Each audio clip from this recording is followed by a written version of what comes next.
Bonjour à tous! Aujourd'hui, nous allons apprendre ensemble à résoudre des équations quotient de niveau 1.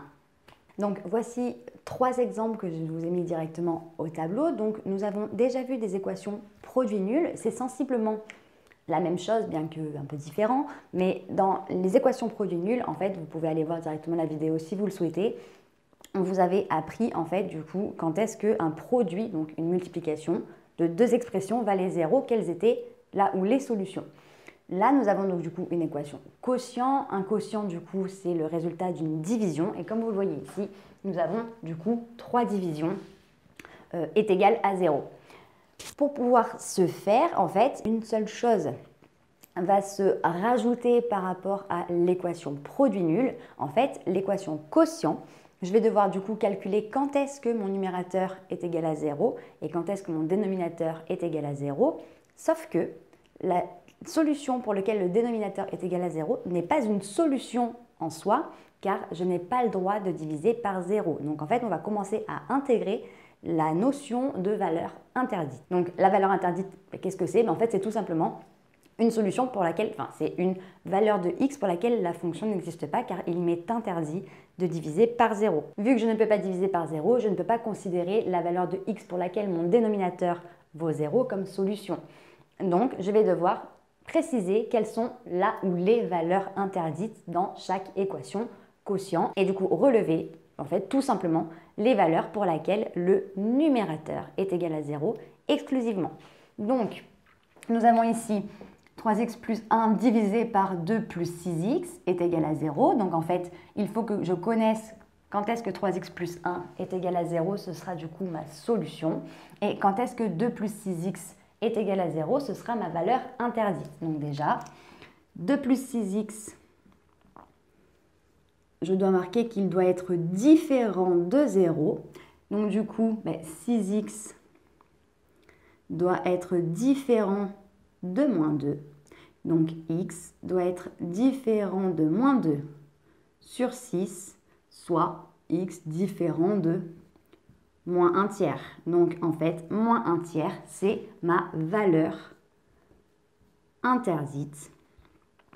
Donc je relève VI, valeur interdite, moins 1 tiers. Par contre, du coup, il va falloir que je détermine quand est-ce que 3x plus 1, donc mon numérateur, sera égal à 0. Donc 3x plus 1 est égal à 0. Je résous mon équation de manière classique. Donc 3x est égal à moins 1 et x est égal à moins 1 tiers. Bon, en gros, il se trouve qu'ici, mon numérateur vaut 0 lorsque x est égal à moins 1 tiers, mais que moins 1 tiers, c'est une valeur interdite. Donc en fait, tout simplement, cette équation quotient n'a pas de solution. Donc nous allons marquer solution ensemble vide. Donc en fait, ça existe. C'est important du coup de le voir au moins en exemple. Ça arrive quand même assez régulièrement et en fait, vous devez absolument, c'est pour ça que c'est très important de relever les valeurs interdites, car une fois que vous avez relevé les valeurs interdites, vous devez exclure toutes les valeurs du numérateur que vous avez trouvées qui sont du coup pas possibles.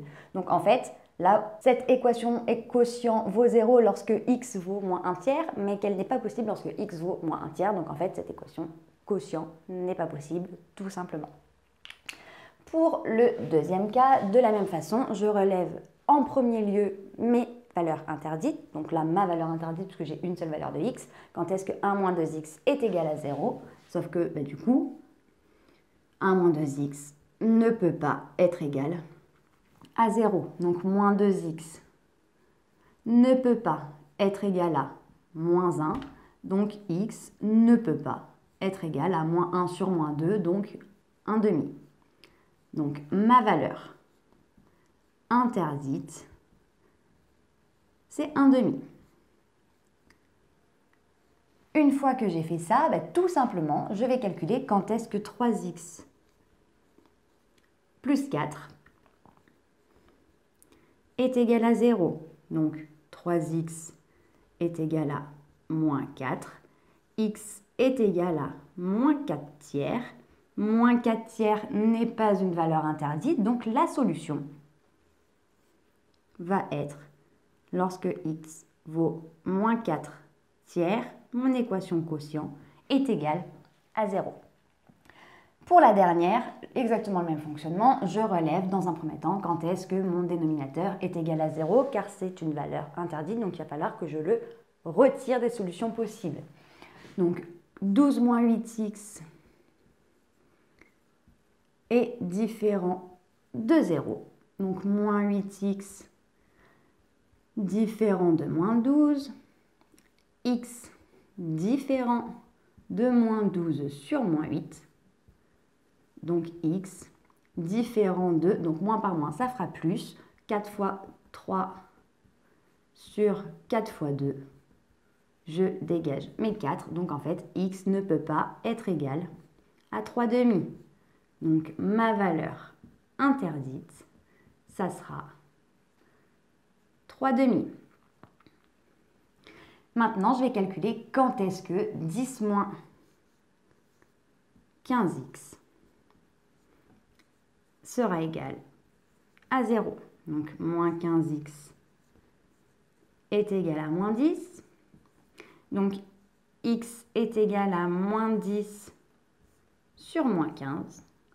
Donc, x est égal à 2. Donc, moins par moins, ça fait plus. 2 fois 5 sur 3 fois 5. Je pense à simplifier mes fractions toujours. Et donc, du coup, x sera égal à 2 tiers. 2 tiers n'étant pas du tout la même chose que 3/2. En fait, c'est l'inverse de 3/2. Donc, en fait, c'est une solution possible. Donc, je relève la solution de cette équation quotient est 2 tiers. Donc, l'équation sera égale à 0 lorsque x sera égal à 2 tiers exclusivement. Donc voilà, j'espère que cette courte vidéo t'a plu et t'a permis de mieux comprendre comment résoudre des équations quotient. Si tu as la moindre question, n'hésite pas à me la marquer en commentaire, je me ferai un plaisir de t'y répondre.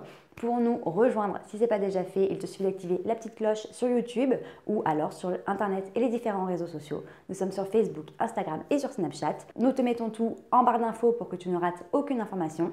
Et d'ici une très prochaine vidéo, je te dis à très bientôt. Salut!